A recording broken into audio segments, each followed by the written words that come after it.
Press it from here. Whew. Alright, we are live. Happy 4th of July! Happy 4th of July! I'm going to show us. Internet. It's been a party day. You can see. Repping America. Everything that we... Well, we have the man that's white gonna... and blue. I could cut myself, bleed a little bit. No. Got red, white, and blue, and we're repping my choice for president. Right here. And, yeah, it's been fun. It's been a fun 4th of July. It's been a fun week of wrestling. Ray is here. I see you. Hey, hope you all were safe over there after the earthquake. Over at SCU. And I'm just going to level with you, even though it's been a fun week and we're going to have try to have a good show this week. I ain't done drinking. It's the third time I've drank on this show, and this is the one time I'm not drinking because I'm disappointed in something. So, here's to you. And yes, these are Trulies. These are not usually the manliest to drink, but when you're trying to lose weight, but you want to have a nice beverage to relax, it's not a bad one. But real good week of wrestling. We're coming off a Fyter Fest. Raw was very good this week, and not even very good in the hey, it's done nothing but suck for the last 2 months. So this is good. It was just a good episode. There's some stuff that I'm not going to say is bad, but I'm questioning. And Smackdown, Smackdown was okay. Not the best, but we'll get to that. But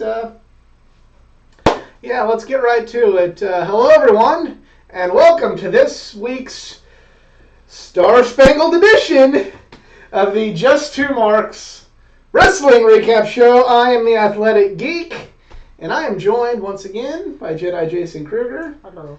If you've never seen the show before, this is the Just Two Marks Wrestling Recap Show. Jedi and I have been watching wrestling together for 15 years. We love wrestling. We love sharing our passion of pro wrestling with other wrestling fans out there. However, we're fans just like each and every one of you. Our opinion carries no more weight than yours. We're not insiders. We're not in the wrestling business. We try to avoid insider terms because we're not insiders, we're not wrestlers. We're not in the pro wrestling business. At the end of the day, we're just like each and every one of you. We're fans. We're just two marks. And we have some stuff to get excited about this week from the WWE for weeks on end on this show. We've literally avoided them. Avoiding them because it's been so bad. Mm-hmm. They gave us a good show, and I was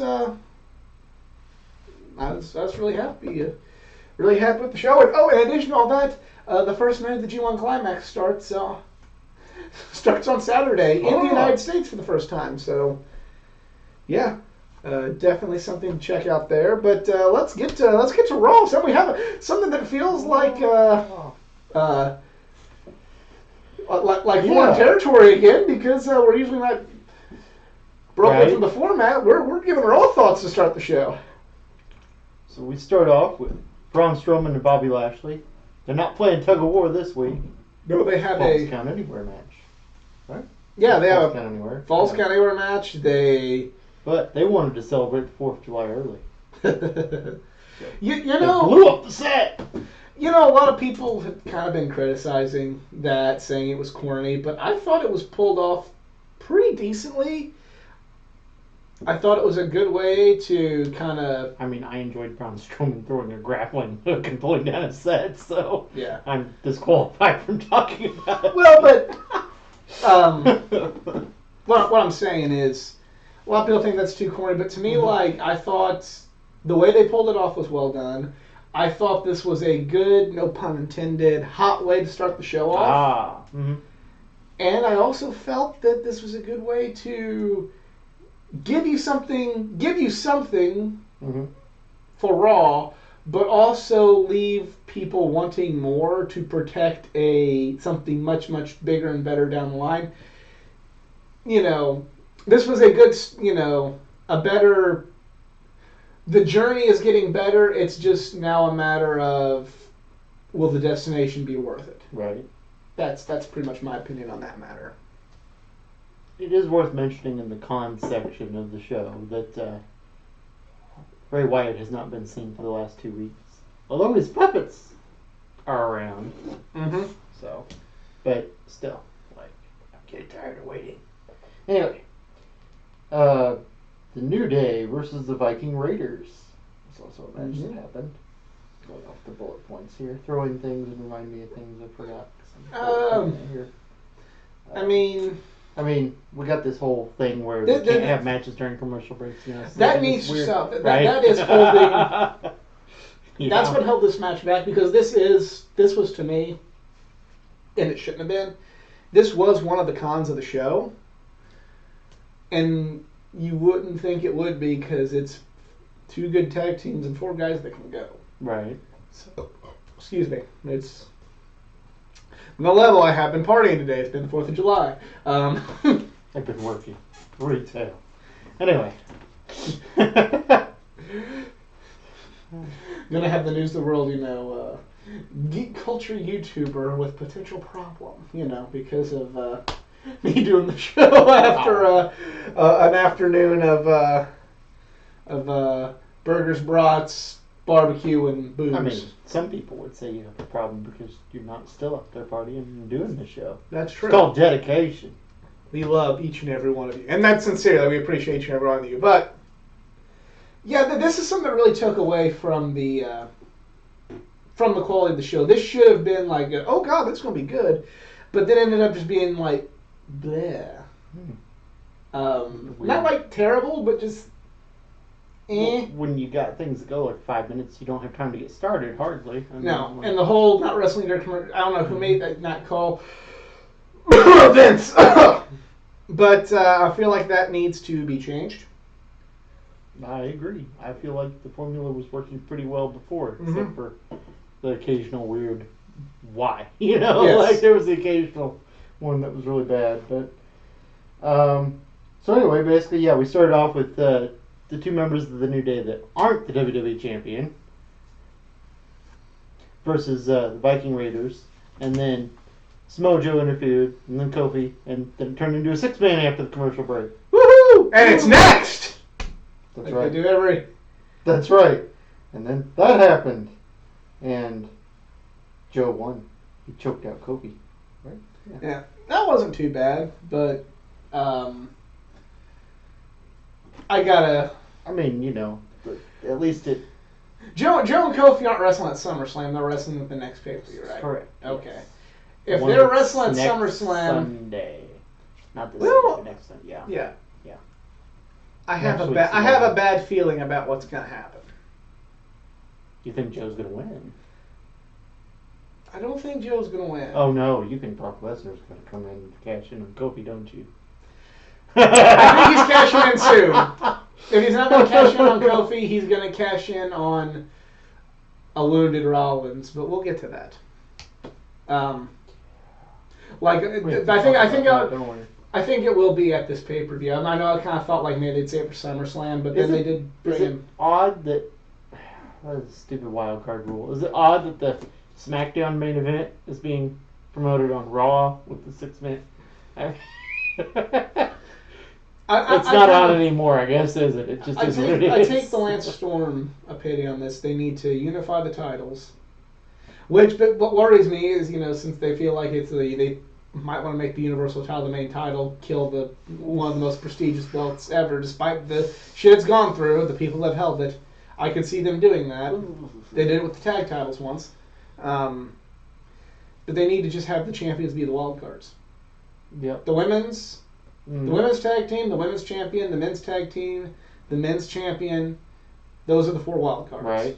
And then you got your 2 mid-card guys that just stay on. Yeah, your secondary belts are brand exclusive. And since it's there, the 24/7 title can keep floating. Yeah, as far as I'm concerned. Because it's a 24/7 title. Yeah, exactly. But that's where Lance Storm hit the nail right on the head. Mm-hmm. Yep. So Cesaro beat up No Way Jose and just couldn't even. It wasn't even worth the match. No. beat him. I don't understand why No Way Jose's there. No Way Jose, I don't understand why he got called up. He needed a lot more seasoning on the... You'll notice a theme. No Way Jose, Lacey Evans needed more seasoning. Speaking of call-ups, or potential call-ups, in a terrifying move, it looks like we might have the Street Profits on Raw now.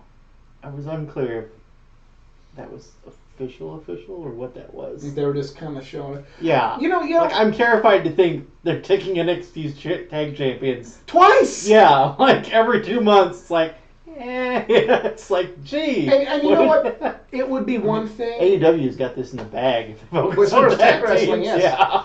It would be one thing if they were calling these NXT tag teams up and using them. Yeah. But instead, they're calling these NXT tag teams up and... Has anybody seen AOP? Anyone? Anywhere? For real. Like, probably need to get a face on a milk carton. Yet for Gallows and Anderson finally existing again, but... More on that later. But something that is intriguing to me, especially with this being Paul Heyman's Raw now, and Paul Heyman liking to develop talent, liking to help young guys find it within themselves, I would not be opposed.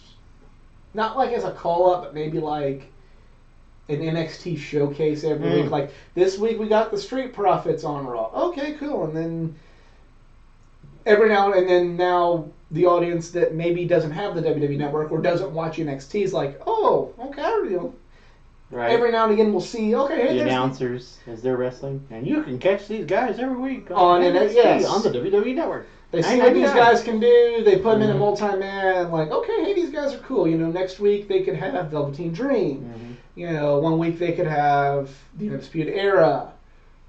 Show up, do something, get people talking, and then they kind of keep a rotation. Right. Bring certain people up, and then when you officially debut these guys, when they're called up, the casual audience might go, oh yeah, I remember seeing him. I remember seeing the Street Profits. They wrestled so. They did some cool stuff. Or, I remember this Velveteen Dream guy. Yeah. He was doing this. And it's hard to forget him. But yeah. Yeah. So that part, if they go in that direction, which sounds like, I'm not gonna say it's gonna happen, or you have expectations, you only set yourself up for failure, but that seems like a very Paul Heyman idea. So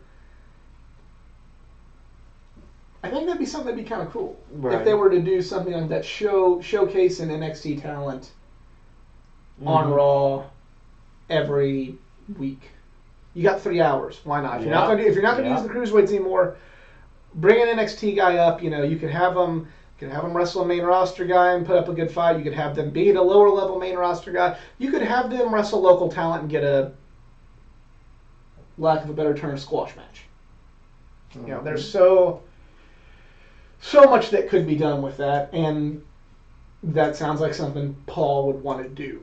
But you never know. For as good as Paul is at developing talent, Paul also had the idea to have Ronda Rousey break the fourth wall and call wrestling fake while getting her hair done. So there you go.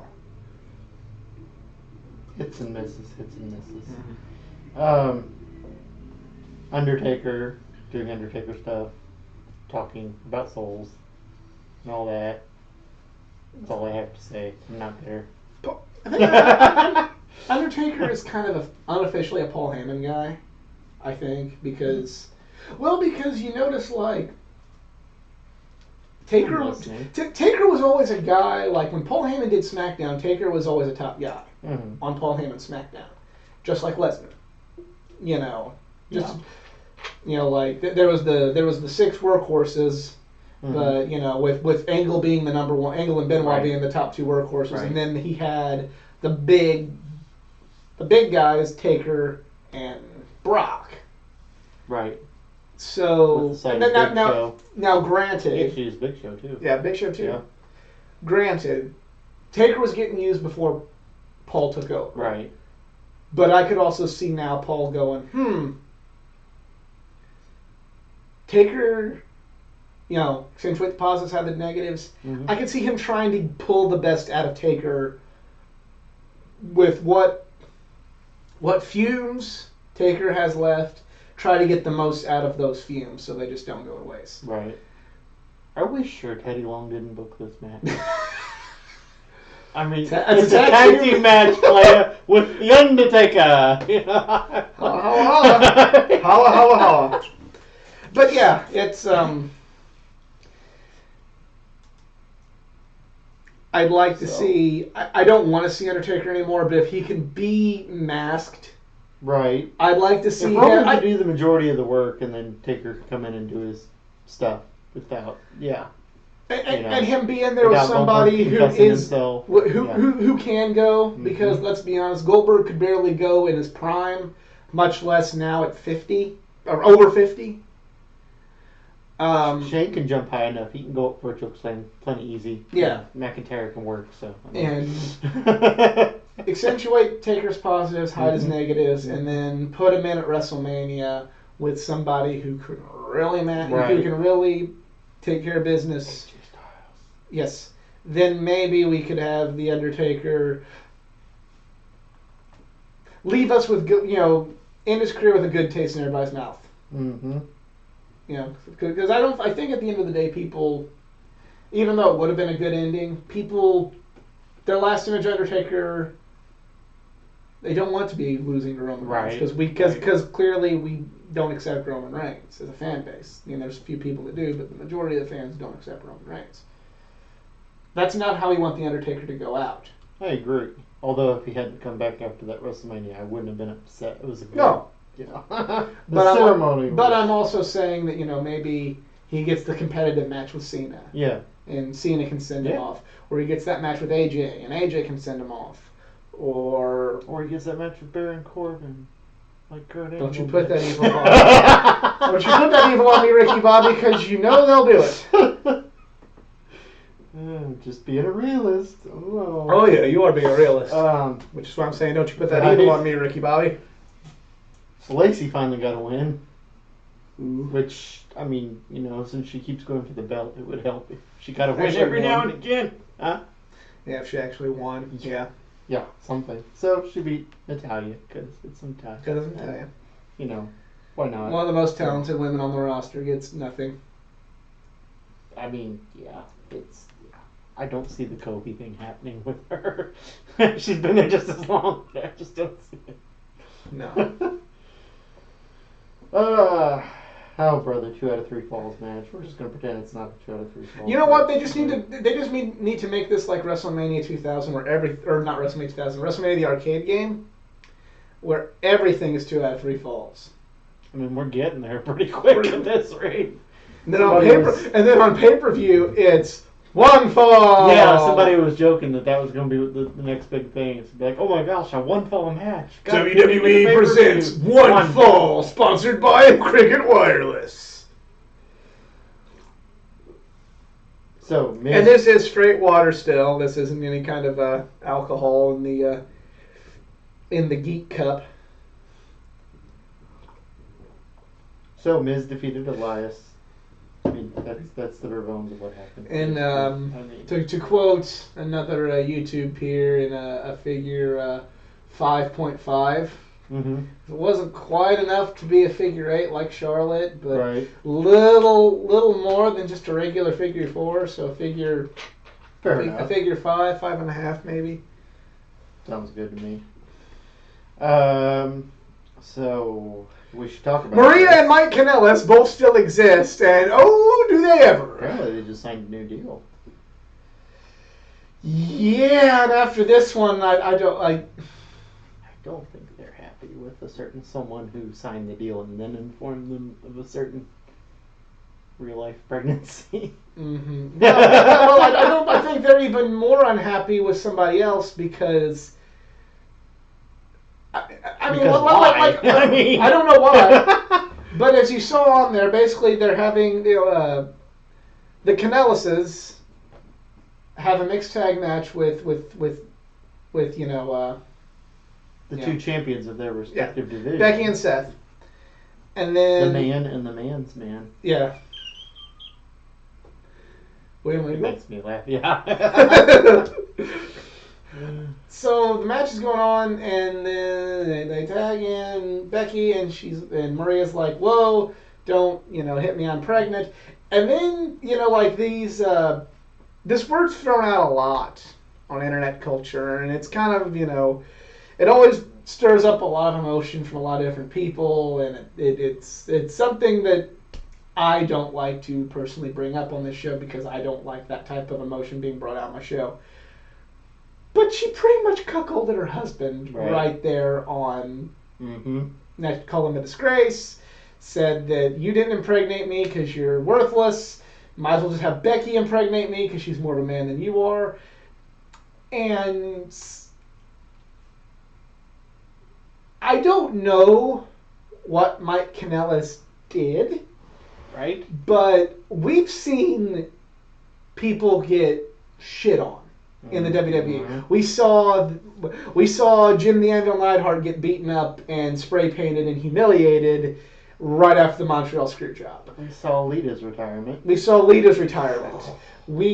that was painful. Yeah, we have seen so many things come to a lot of people. This if this goes nowhere, this seems likely. This is the epitome of I'm gonna make, since you flirted with the idea of going elsewhere, I'm gonna make sure that when we're done, 5 years from now, you have no dollar value on your name. I only wait for the worst to happen to the Revival soon. Right. They tried. Yes. On the flip side of everything. Aren't they the champions now? Yeah. But on the flip side of everything, we did write off Firefly Funhouse. We wrote off the 24/7 title. Yeah, true. There could be something to this, be it Maria becoming boss villainous, be it maybe this causing a character turn for Mike Kanellis. Yeah. Or something. As it stands right now, I feel like Maria's...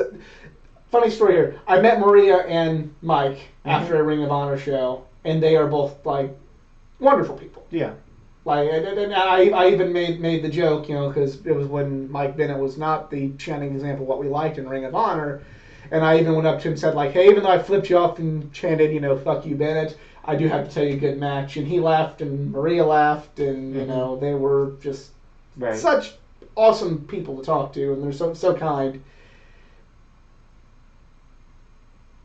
I don't think Maria's really, much more than a pretty face. Now she showed she could maybe kind of, she has a little bit more charisma, but, as far as a wrestler, and before anybody tells me go watch her Impact stuff, I have. It's not that good. I'm sorry.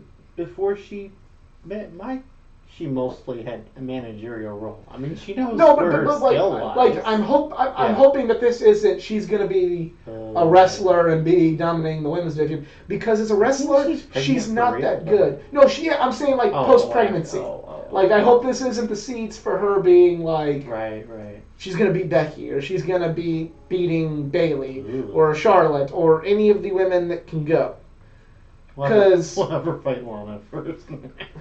Because I don't think she is a good wrestler at all. I think she's a great... I think she showed that she could be more than just a pretty face. I feel like she could, she's showing that she's got something else there other than, being the dumbass that she was in her first run. Well, yeah. She's evolved. I mean, yeah. But, as far as, I meant earlier by just a pretty face being she's not on... the Becky Charlotte. She's not on this new standard of women's wrestling that has been set. Right. Now, I could be wrong. If she shows me something different after the pregnancy, I will happily come on here and eat crow. But yeah, I went back and searched her Impact work. I don't like it. Gotcha. So I'm hoping if they're gonna do something with Maria, it sticks at this.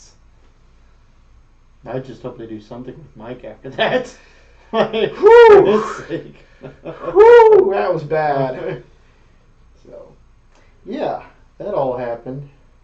Also, it's just a little bit irritating and upsetting that considering Becky started calling herself the Man because she beat Charlotte, and like I feel like they've kind of taken the joke too far, like misinterpret, like yeah. Anyway, I mean that line with the impregnation. There's a certain section of the audience that really rallies behind that now, but you know. All right, whatever. But like, I mean, I get it, but I don't know. I feel like.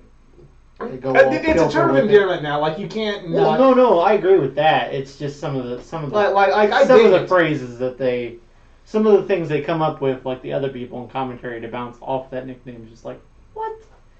I do like the way Lacey Evans did it. I mean, you know, she's a real lady. You know.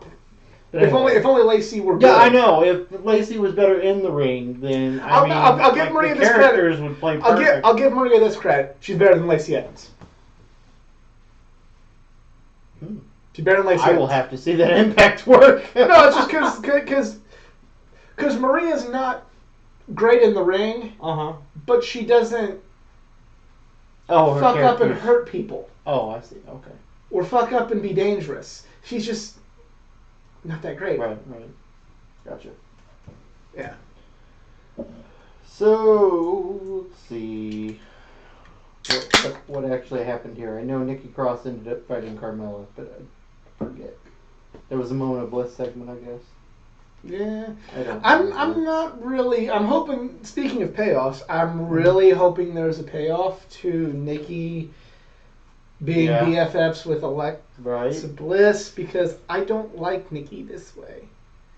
Yeah. Yeah. Like if that If we're just being played and that's what the emotion that they want out of us, then job well done. But like, I don't like Nikki Cross being no. She had a perfectly established, easy character to use. Also, I don't like the way Ember Moon is being used. Who? Ember Moon.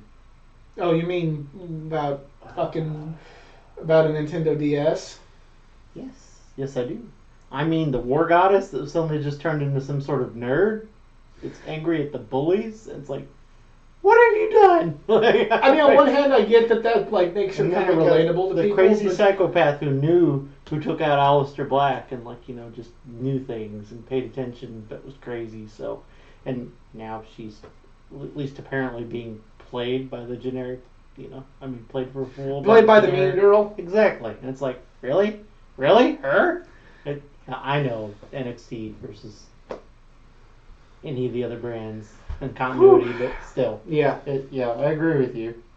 I mean, I guess if nothing else, like, at least on Raw, after Alexa lost to Carmella, Nikki just goes in and beats her, and it's like, But so then when we get to Smackdown, well, it's like, what? At least they're still showing that Nikki's still good in the ring. Yeah, she's and not, of course to be reckoned with. So yeah. Oh, let's see. Ricochet and AJ Styles. First of all, they're doing these things where like the Good Brothers are manipulating Ricochet and AJ, who were both heroes at the time. Mm-hmm. At the time. And yeah. So then it goes into now it's the Evil Club. And I could see Paul Heyman going. Again, this feels like a Paul Heyman let me make this group that everybody knew was a big deal. Let me write it. Mm-hmm. Let me show what I can do with it. Let this thing be what it could, what it was in Japan, and what it could have been in the WWE. But then they separated them. Right. Now, granted, AJ's had a good career. AJ has far exceeded, his career has exceeded all of our expectations. 2-time runs. WWE? Hell yeah. Yeah. I could see Heyman kind of going, let me use this. And I'm hoping that Heyman can push this towards its full potential. Again, I'm kind of a sucker for this. I'm really hoping that they kind of have like all of them have a belt. I would like to see a female member of the club. That's something I really want to see. You know, I don't know who. It wouldn't be bad. Yeah, I'm running through the roster right now in my head. Like, maybe Shayna Baszler. Well, I mean, yeah. That would be awesome. Like after SummerSlam, Shayna Baszler goes to the main roster. I would have Ricochet keep the U.S. title. I would have AJ beat Seth for the Universal title, and then I'd end up having Shayna beat Becky.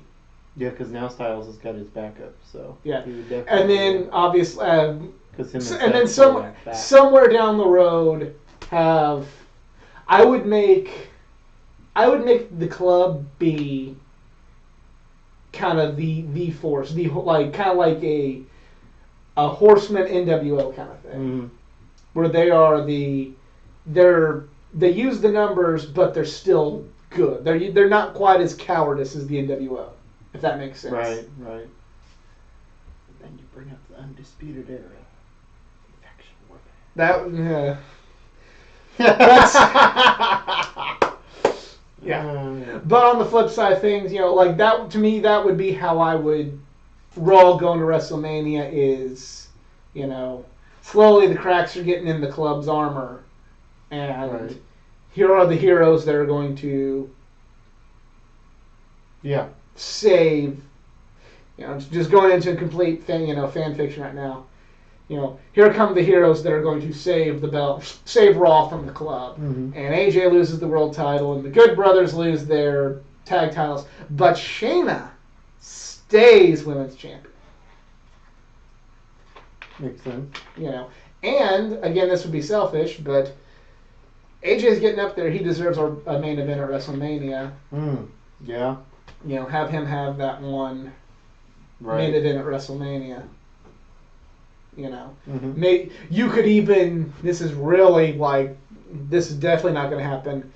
You have Finn Balor win the Royal Rumble, rebel against the club. AJ's got the Universal title. He says, you know, I'm seeing what's happening over on Raw with what I built. You know, the only person that can destroy what I built is me. He challenges AJ. You know.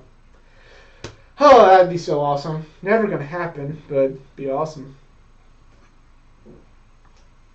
I guess I'm thinking of good stuff since I've been drinking. Well, you know, I mean, better be positive than negative. Yeah, well, we now go to Smackdown. Smackdown? You mean the Kevin Owens show? The Kevin Owens show. Because that was my main takeaway, was Kevin Owens. Yeah, and he's a hero again. Yeah. Go figure!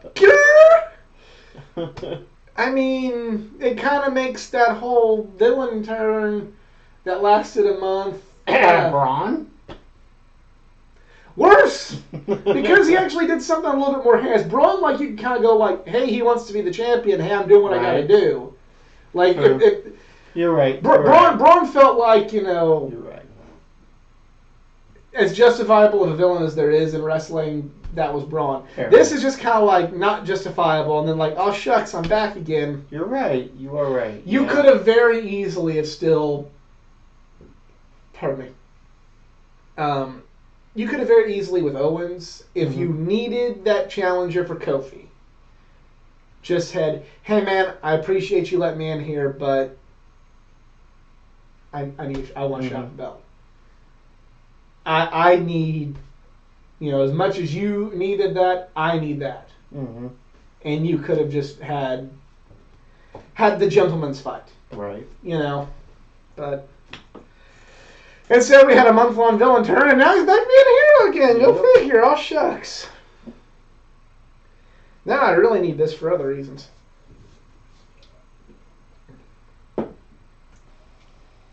So he put Owens and Ziggler into a tag team match later. I think was if they won, they were going to be entered into the tag title match, I think, with Daniel Bryan.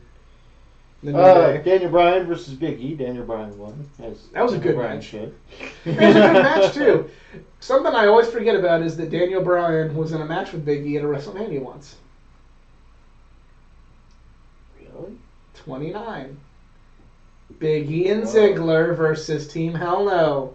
Whoa. It was just kind of shocks me to think it's like as big as the New Day and Big E became, and then as bigger Bryan became at a WrestleMania, they both clashed in a throwaway tag match that meant nothing to most people. But there's me, who for the past 2 years has been having their heart broken as a Daniel Bryan fan, going, oh, his pre-show, 18 seconds. When I'm seeing offensive maneuvers getting used, I'm like, holy shit, we have a match, guys. Yep. I think that may have been one of my biggest, jump out of my chair moments in wrestling. Hey, he's doing stuff, y'all. Hey, this match has gone a couple minutes. Right. So as I was alluding to earlier, for some reason, Nikki Cross decided to have a match with Bayley. There ain't no stopping her now. You saw that before. And speaking of no stopping somebody now, we'll get to that as well. So, and Bayley won. So, well, Bayley should have won because she's the champion. Yes. Right. So. Yeah. So yeah. So is Alexa still going? Right, yeah, because Bayley won a match.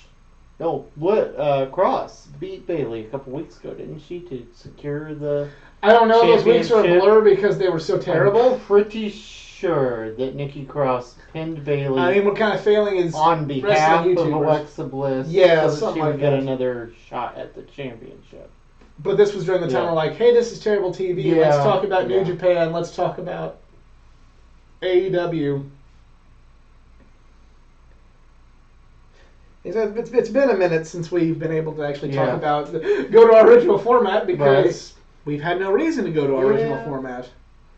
Now we're trying to just remember. As you can see, these stories are well documented because we're keeping up so well. I watched both the shows but this week I watched both of them on Hulu. Mm-hmm. I don't have TV for myself. When AEW debuts, I will get a Sling plan, but and not for my shoulder, my friends. Samoa Joe and Kofi Kingston, what they do a contract signing? They did a segment, and Kofi Kingston flipped Samoa Joe off. Right.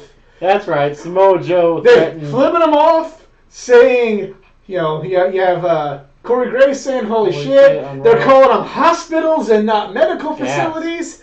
Gasp! What is going on? It's a new era! It's a new era. A new era that was promised to us back in December. Yes. But anyway, yeah, that's right. Samoa Joe tried his typical "I'll threaten your family and everyone you love" shtick that he's been doing. Why? Why did that become Samoa Joe? With AJ Styles, they're just kind of doing it now. AJ Styles, Rey Mysterio. It's the fans' fault. They chanted "Joe's gonna kill you" for so long that he's just ready to kill people. I mean, I guess I should be a serial murderer now. It's time to get no blood on this towel. I mean, you gotta admit, he was on a roll last time. And he doesn't do the seductive talk anymore. He just yells, "Oh, Wendy!" He doesn't start seductive first and then go, "Wendy!" He's getting older. Don't have time for that shit anymore. He's only got 2 minutes now.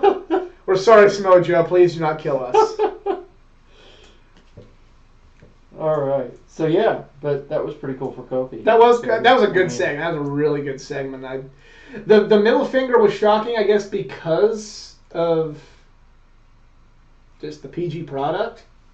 Right. So I don't. Not that I necessarily want the idea to come back, but I would like the envelope. I don't want it to be where it's just always Crash TV like 1998, 1999. Right. But I wouldn't mind something like, if it were to get intense like that, kind of the, whoa. Right.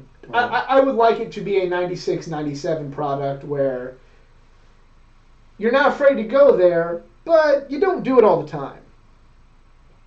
Whenever someone would cuss on Raw in 1996, you'd be like, ooh, this must be big. Right. And then you heard everything but the word fuck in 1998. Mm-hmm. So, 1996, 1997 kind of. We'll push right a little past the edge and then bring ourselves back on that PG, you know. And it may be a necessary step for them because you know AEW is going to be catering to that 18 to 49 demographic. So Andrade still exists, and he won a match against Apollo Crews. It was a good match, but Apollo Crews is kind of like the doormat. I know. Which sucks for Apollo Crews because he's. Which one of those weird things where, like, Andrade, I'm pretty sure hasn't really been on TV for a few weeks, so it's like one of those. By the way, this guy still exists, and he's pretty good. You know, this was brought up by Lunatic Bay on. You know, we were just talking about everything. We have Baron Corbin and Lacey Evans, who are both not very good at all, going for world titles. You know how much better this match would have been if it had been like, you know, Andrade and Charlotte? I mean, I'm tired of Charlotte going for the women's title too, but, you know, at least then the match would be good. Mm-hmm. So, yeah. Yep. Heck, Andrade and Vega would be better. I mean, yeah, like because at least Andrade is there. I mean, exactly. She could get in, be murderized, and then take him back in. And then he has a competitive match with. She'll do something dirty, and you think, oh shit, she's gonna beat Becky, and then no. But yeah. She'll do her usual thing where she goes in and does her Karanas on the guys, and Becky will be like, "I'm gonna beat you to death," you know. Dishonor, yeah. Exactly. But anyway, so that happened. Well, at least Ember Moon beat Andy Rose. I'll say that. I mean, like, I have nothing good to say about that story, so... I get that it makes her more relatable, and I like that because, you know, people do like relatable characters. But on the flip side, I kind of... She felt a little more special. She felt a lot more special in NXT, where she felt like she was... The only thing that could possibly stop Asuka was Ember Moon. Right. And now she's just... Well, but also Asuka's just another fucking person, so I mean, shit. Neutered, yeah, there's nothing special. Can't really neuter female, but, you know. Well, whatever. We're kind of teetering on poor taste if we say something else, but their momentum has been halted severely, and it's not good. So... Yeah, that happened. I don't know what else to say about that. At least she won. Yeah. Let's see. Ziggler and Owens fought Heavy Machinery. That didn't work out so good for him. KO stunnered Ziggler. Let's see, what else? I don't know. Is there anything stand out about that? I like the fact that Heavy Machinery was the people that won. I like the fact that something I feel that needs to happen is versus an odd couple tag team. Yeah, even if they are bigger stars, or even if it is two main eventers, an established tag team should beat two odd couples. Now, granted, there's sometimes where the odd couple works. Yeah, like when, well, you know, for instance, when bringing on 1997 again. When Shawn Michaels and Steve Austin beat Owen and Bulldog for the tag team titles, it made sense because you have like probably the two best people other than the Hart Foundation and the Undertaker there, and then the story was always kind of like, are these guys going to get along? Right. They'll be unstoppable if they can get along, but they can't get along. Exactly. You know, they were able to get along for that match. Are they going to get along? You know. At any other time. No. No, the answer was, the true answer was the way the storyline played out was the Hart Foundation manipulated them into fighting each other, and then when they're like, hey, we can't be doing this, and then Shawn Michaels and Bret Hart got into a real fight, and Shawn Michaels temporarily quit, and then it became the Dude Love Steve Austin tag team because Shawn just said, fuck this noise. But that's another story for another day. The point is, that's like the one instance where like an odd couple would work. Or, I mean, I'm sure there's been more like again, I like Benoit and Angle. Benoit and Angle, it worked well. And I was going to bring up, not just being the Shawn Michaels fanboy, but like Shawn and Cena. Yeah. Like going into WrestleMania, it's like, hey, we won, but we're gonna wrestle each other at WrestleMania. That's still one of my favorite Raw memories when they're just after WrestleMania when they were in England. They're just like, oh, hell with it. You know, everything we had planned, just go an hour. Just go. Wrestle. Still, one of my favorite Shawn Michaels matches. Yeah. Yes. Yeah. Yes. Yeah, it definitely outshined their WrestleMania right there. I mean, it's better. Well, I mean, from a fanboy perspective, I liked it better because my guy won that one. But yeah, but objectively speaking, it was a better match. Yeah. So, but that was Smackdown basically. Like, still KO was my main takeaway from that. Yeah. Like, all right, you know. The thing is, like, SmackDown, Raw was a good show because it was a good show. Mm-hmm. Like, it wasn't like a good show because, you know, when you're eating bologna sandwiches, you know, for, you know, 2 months, and then someone gets you, you know, a McDonald's cheeseburger. Of course, it's better. No, this was an Applebee's cheeseburger. This was a Five Guys cheeseburger. Maybe not the best, but it was still pretty damn fucking good. One steak, but it was still pretty good. SmackDown was the McDonald's cheeseburger in comparison to bologna. Yeah. After the night before, just having had the Applebee's burger, it's like, oh. No, that's like, but it's not what we've been getting. So yay. Yeah. Not bologna, so you know, take what you get. Yeah.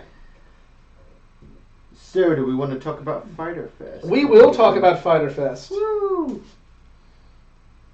So, we'll start with your thoughts overall. We don't have to go through the whole card. Fair enough.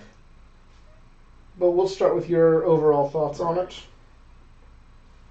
So, overall, obviously the tone was... The full tone of the show was definitely more B show, if that makes sense. Yeah, I mean, like, Double or Nothing was their big coming out party. This was we are doing a show, you know? I mean, a good, solid show. It was very much like, this is an in-your-house show. Mm-hmm. The whole crowd are not going to be passionate wrestling fans like at Double or Nothing. Right. There were, and I'm going to echo the sentiment of some other YouTubers here, as much as I like the whole Fyter Fest, you know, analogies and Kenny freaking out saying, like, you know, we're over budget and everything sucks, as fun as I thought that was, and I stand by, I understand and get their decision to do it, I do get the sentiment from other YouTubers of, you're a new company with new eyeballs on the clock. Why are you making it seem like everything is bad? Right. Because... to a casual person, they're going to go, they're doing this thing, these two small guys, and some dude with blonde hair, and they're saying they ran out of money. Right. Well, I want to watch something, they're running out of daggum money. Right. This man ain't ever going to run out of money, because he's daggum millionaire. He wishes. He's only a millionaire. But you get what, I get what, like, I will simultaneously condone and condemn the Michael Nakazawa, what the fuck's that dude's name? Jabali match. I enjoyed it more than I feel anybody on YouTube I've watched. Yeah. enjoyed it. I feel like it had a place. Yeah. Especially among the people that probably... There were a lot of people that show that probably were more there for the gaming than... the wrestling. So having the CEO guy there would be kind of like, oh, cool, that'd be cool. It's like when we had our local wrestling promotion a number of years ago. One of their big shows, not only did they have Pac and El Generico and Colt Cabana there, but they had a local news anchor wrestling on the show, and they actually did a good build-up for the show of them, like, having the guy who was wrestling interrupt the morning news, and, you know... Gotcha. Yeah. So, like, that was cool. Right. It served a purpose because there were a lot of local people that were like, oh, I live close. Why not? Right. And I could also see people at that gaming convention like, you know, oh, Jabali's going to be... He's wrestling too? Why not? We're here at the convention. Let's go. Right. Maybe that should have opened or been the second match, I feel like the tag match should have been the closer. The closer, because you're wanting people to stay for. That's the pre-show. The point of the pre-show is you want to entice people like to stay for the rest of it. Bayley would not make anybody want any wrestling fan, which you also want to get that audience too. I mean, I get, bringing in lapsed gamers, you want to bring that audience in too. But as a wrestling fan going like, ooh, what is this? Huh? You want? No, I'm good. Yeah, I did like Nakazawa's antics though. I mean, I enjoyed it. Yeah, I mean, I know some people are like, he looks like a goofball. It's like, but it was comedy. I mean, like, I don't know. I went in expecting what I got, I guess, kind of, if that makes sense. It served a purpose. Mm-hmm. I'm not going to say it shouldn't have been on the show. I feel like it should have been on the show. Right. It just maybe... It should have been the main event, if you will, of the pre-show. That's I agree. And the librarian stuff, as much as I dig it, I feel like, again, echoing sentiments of other YouTubers, I'm not just saying this to fit in, it's how I feel. I like it as somebody who watches Being the Elite, right? Who knows everything going into it, who knows kind of the inside jokes, right? And as somebody who has watched Peter Avalon on Championship Wrestling from Hollywood, I like it. Mm-hmm. But also knowing people who don't look at wrestling the way I do, I don't think it's going to work. Mm-hmm. You're kind of, no pun intended, you're all in on it now, so... Right. You can't really change it. And you do have two talented people in Leva Bates and Peter Avalon portraying the characters. But, again... retool something. Looking from not somebody who's a Being the Elite fan's perspective, they're going to go, this is fucking stupid. Yeah? You're supposed to be the alternative, yet you're doing something stupider than the WWE right now. And it didn't help any. I know originally it was supposed to be Kylie Ray. Yeah, I know, and that's also making me angry. You're denying me my Kylie Ray. Watched that much Impact in since like 2008, 2009.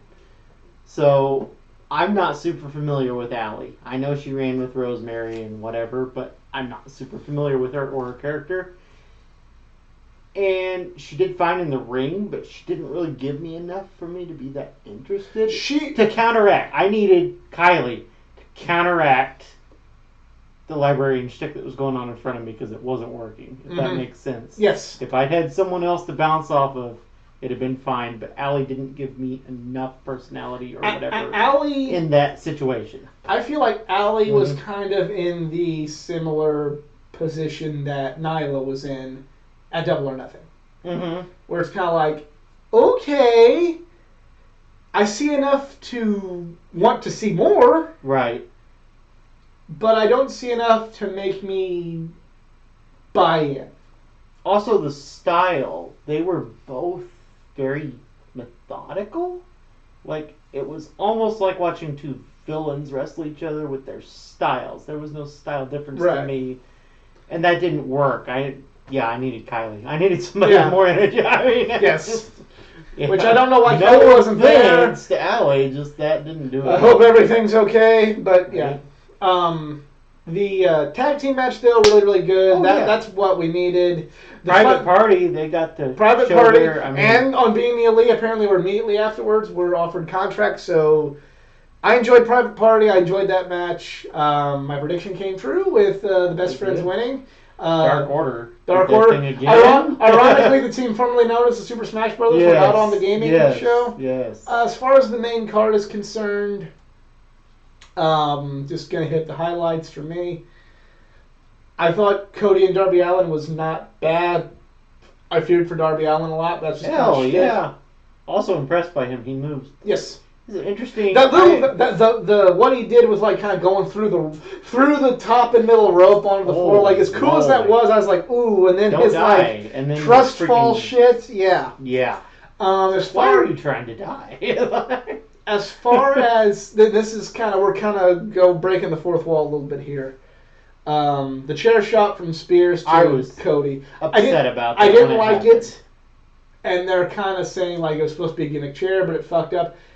Guys, just admit, hey, we wanted some drama. We wanted. Cody loves that drama. Cody loves drama. Cody loves blood. Mm-hmm. Just admit, hey, it's my head, it's my body. I knew the risk. I take the risk. Wallop me with that chair to sell this storyline. Yep. I did it. I agree. Whatever. I don't even. And then by admitting to that, and then going, we'll take. You make yourself. If you would have just said that, you would still have people go like, "Oh, AEW needs to take a note from them good folks at the WWE that don't provide health insurance and not do that stuff." Right. Whereas now them going, "Oh, well, shucks, it was gimmick, but the gimmick didn't gimmick right," and then poor Cody just got walloped. Just like you're making yourself seem like spinsters, right? That are trying to cover up the fact that you did something that a lot of people go, oh shit, that's wrong in this day and age with what we've learned about concussions. I agree, because even in the middle of the match, JR said something about basically he's just like his dad, he's stubborn, you can't tell him anything. And then that happened, and I was like, and there we have the classic stubborn and can't tell him anything. But this'll be good, It's a road straight. Exactly. It's like Dusty got stabbed. Got stabbed in the eye by the Road Warriors when he shouldn't have. Dustin bladed in a match at Uncensored 1995 that got him fired, and Cody took an unprotected chair shot to the head in 2019. In 2019 to get some blood because they're wanting to set up a deeply personal rivalry with him and Shawn Spears. Mm-hmm. Hey, just admit to it instead of making yourselves look like a bunch of people trying to pass the buck, because in my opinion, trying to pass the buck is a lot worse than admitting, hey, you might see a couple shots to the head. But, that's besides the point. I'm not offended by a lot of stuff in the world, I'm not one of these people who gets offended by every single thing. I respect your wishes, but, not bow to everybody being offended by everything. The only thing that offends me, truthfully, is being a hypocrite. Mm. And to me, them spinning everything like that, that's them being a hypocrite. That's them being like the WWE, who claims to be on this high horse when really they're not. Right. That's not what I believe. That's not what made me believe in AEW, so I doubt that Cody, Kenny, the Bucks, anybody sees this, Tony Khan especially. But if by some Hail Mary you see this, don't do that anymore. If you're going to go in that direction to try and sell us on a storyline, be honest with us. Don't manipulate the system to try and make yourself seem like you were really morally correct all along, because it just makes me think that you're as bad as the company that I'm seeking the alternative from. So, big thumbs up on Nyla Rose. We got to see. I got to see more. I will say that Joshi stole the show. I got to see more of Nyla. One of them's been wrestling longer than like 3 times as long as Nyla's been in the business. Yeah, I have seen more of Nyla to know that she's got something there. It's a lot better than what I got to see out of her from Double or Nothing. But the Joshis are the ones that kind of... The Joshis were the meat and potatoes, and Nyla was the, really, really good glass of iced tea that you had with it. That's the best way I can describe it. It was a really good glass of iced tea, but you remember the meat and potatoes more than you did the glass of iced tea. The biggest standout with the Nyla thing was when she caught them both off of the... I thought the big knee... And the knee. The knee was awesome. Both of those. I don't quite understand what they're doing with Nyla, where she's supposed to be a monster, but she's not winning, and she's being too cocky. It's like, I don't get it. Just like, it doesn't make any sense to me. Yeah. It doesn't make any sense to me. Surprised when Riho won. I was what? I don't know. I guess we'll see. I like when they use the Joshis in the right way, unlike what. I guess they're sticking around if they're going to pull that, because I don't know. Otherwise, that seems kind of silly. Because Yeah. I mean, Britt Baker and Kylie got time to shine in the other one because Nyla and Kong canceled each other out basically in the match. But anyway, still, it was a good match. Decent. I mean, And four-way. Four-way match was good. You know, I enjoyed it. It had a little bit of everything. MJF, and I'm not gonna be like our friend EZ and just start, kissing his ass. But I'd say MJF is the best old school villain in the business right now. No question asked. Hangman Page looked good. That's what you need because he's getting ready to wrestle Chris Jericho. Jungle Boy got the... Everybody got good time to shine. A little spotty for my taste, but it was just a regular crazy four-way match designed to get everybody on the show. But the right guy won. The right, nothing really to. No complaints. 6-man tag. Love the video game nod. The video game nod was cool. The right ending happened. Way too much stuff going on for my tastes. Like I said, I am no fucking piece of shit, outdated Southern atheist with a tennis racket, bitching about anything that's not fucking, 1987 Jim Crockett promotions. Right. Well, I bet he loved the Hadouken.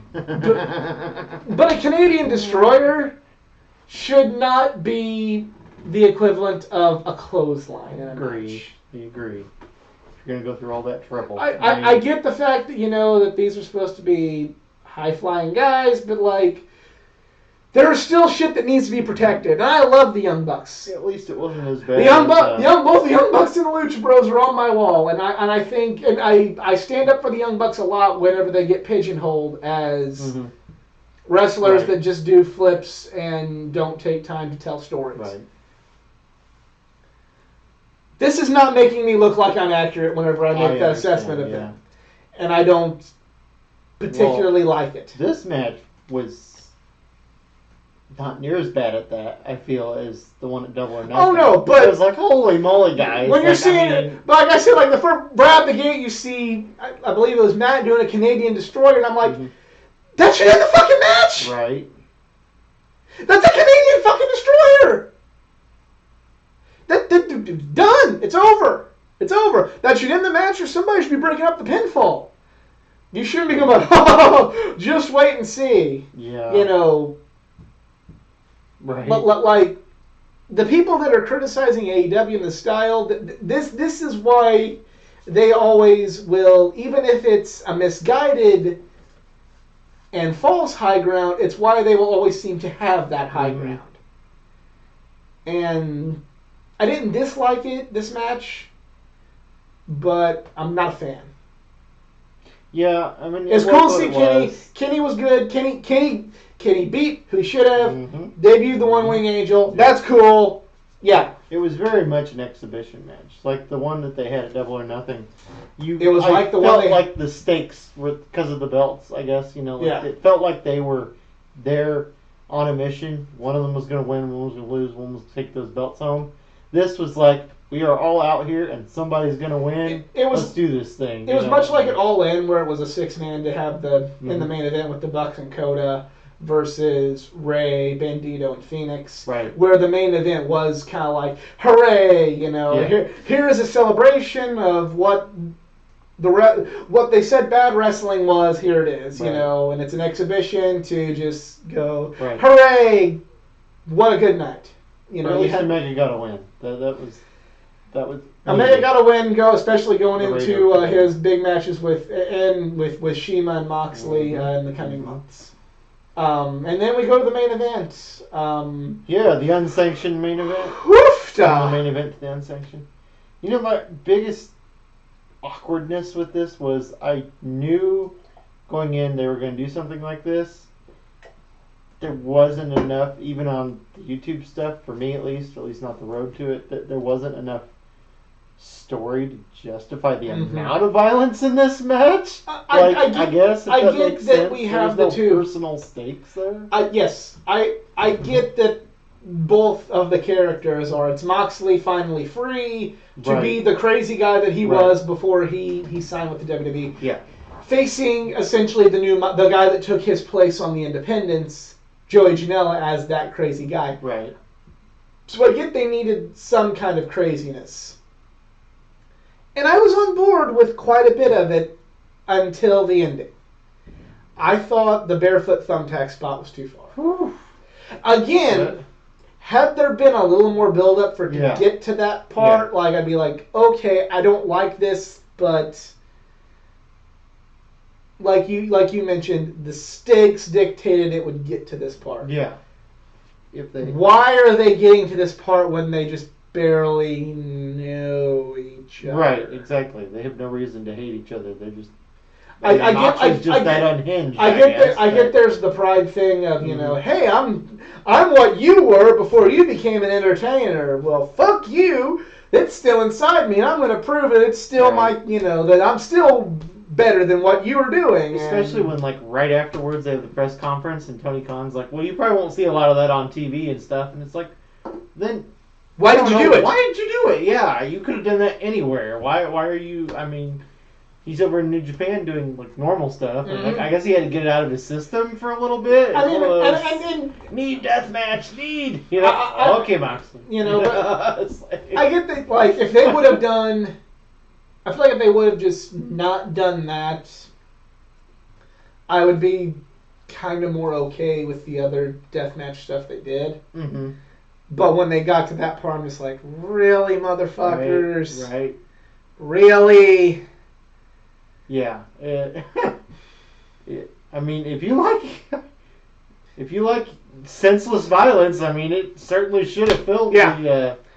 But it's kind of... Yeah. I mean, this is a guy who did kind of enjoy watching, you know, Mick Foley and Taker in Hell in a Cell. I mean, I don't know. It's just like... it's just kind of... It was unnecessary. It was unnecessary. Yeah. If this would have been... Whoop, dropped my phone. If this would have been, like, Double or Nothing 2, or after a 6-month build that they're getting to this part, you know... They would have done half of it and then done this other half of it. This is one of those you've already jumped into the ladder match and you have yet to even do a singles match kind of situations there. To me, I said, you couldn't have done anything other than a hardcore match because of what both the guys represent. Right.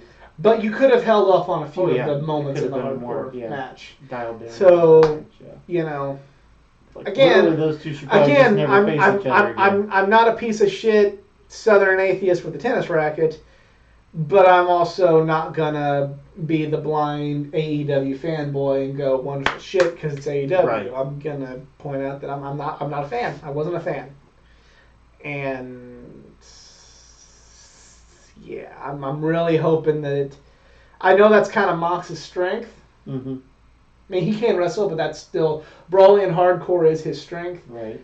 I really hope that the match with Kenny dials it down a little bit. Right.